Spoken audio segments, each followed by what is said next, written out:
সাগর থেকে মাছ শিকার করে বরগুনার পাথরঘাটা মৎস্য অবতরণ কেন্দ্রে ভিড়ছে ট্রলার। ঝুড়িতে ভরে মাছগুলো নেওয়া হচ্ছে কেন্দ্রের ভেতরে। ক্রেতা বিক্রেতাদের হাঁকডাকে জমে ওঠে বেচাকেনা।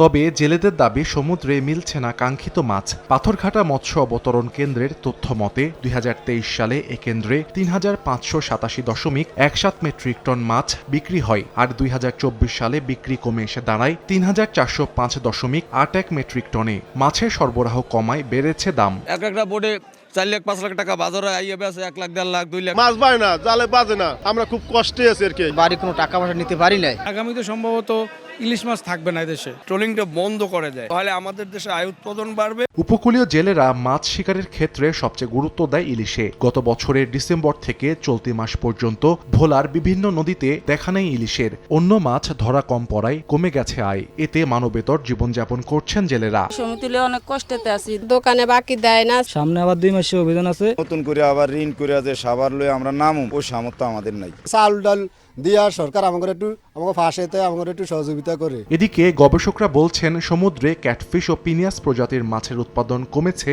আশঙ্কাজনক হারে। আর মৎস্য বিভাগ বলছে ফেব্রুয়ারির পর বেশি ধরা পড়বে ইলিশ।